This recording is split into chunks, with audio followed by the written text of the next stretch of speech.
At this time, it is my great honor to introduce the Custer County Sheriff, Shannon Byerly. He grew up in Rye, Colorado. He and his wife and 2 sons have made Custer County their home for the past 12 years. He served in the Navy for 8 years, and us ground pounders will forgive you for that, Shannon, but you go with the flow. And worked in a family construction business in Salida, Colorado.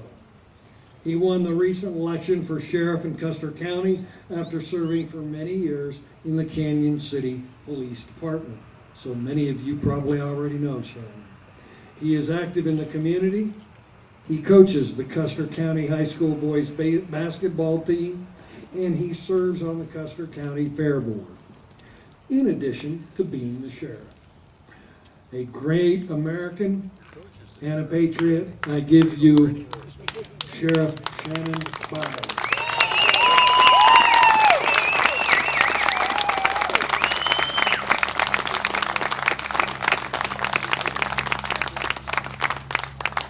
Thanks everybody for being here today. It's really my honor and my pleasure to be able to stand here today with so many others that believe so strongly in this country and what it stands for and what it truly represents. Quite honestly, I'd have been a little more comfortable to sit out there in that chair and listen to the others talk. I think all my constituents would tell you that I'm probably the best person at giving a bad speech they've ever met. So you'll have to bear with me. I thought I knew what I was going to say until I started listening to everybody else talk, and quickly realized that probably wasn't the right way to go. And then I got caught up in this last speech and pretty much forgot everything. But if it does make any of you feel better, even though I was in the Navy, I do have a couple brothers that are ground pounders, and so they're currently serving. So to all you ground pounders out there, my heart's still blue there with the Navy, but I can associate with you guys wearing green. So 240 years ago, some true patriots began what most of us just know as the American dream.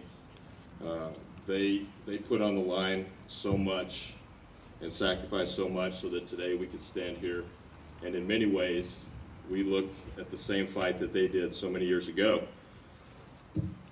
We see tyranny daily coming from some of the so-called leaders in this country, and it's scary. It really shocks your conscience to know that just 25, 30 years ago, I know my father, before he passed, he would have never believed what's going on today. He wouldn't have done it. He served the country also in the Navy, and would have never thought this is what happened. This is what would happen. There's been a lot of talk, about Republican, Democrat, and we've got to get the right folks in these elected positions, and I couldn't agree more. I think I too would love to see Representative Wilson with the majority up there in the House. That sure would be nice. With Senator Grantham as well, maybe we could get a few things done. But as Tom Tancredo said, we got to get the right people in there that are willing to stand up for what's right. There's been some comments about that, no matter what laws are passed, if they aren't constitutional, they truly aren't laws that we follow. I can tell you up in Custer County, we don't really have a magazine ban that doesn't exist up there.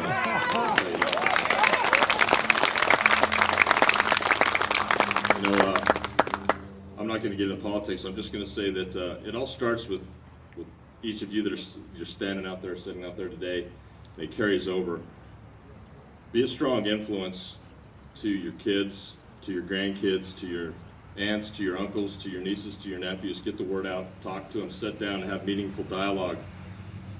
I know I have a 22-year-old and a 19-year-old, both serving in the military, and I shouldn't say I. My lovely wife Lynette was a pretty good part of that too. But sit down, make sure that you share with them the importance to pay attention to what's going on, because if they don't pay attention, what we do isn't going to matter. We have to have that strong influence on them. We have to make sure that they're paying attention, that they know what's right and how to lead, because we're going to need those young leaders influencing their friends and and those that they associate with, because so many of them are misled. They weren't taught about what this country stands for, and it's imperative that they are able to share and to stand up and to lead. And so I just I'm going to go ahead and shut this down, and we'll get on to a bigger and probably a lot better speech. But I want to thank every one of you for what you do, for standing up for what you believe in, for being here, and please, God bless, for God and country.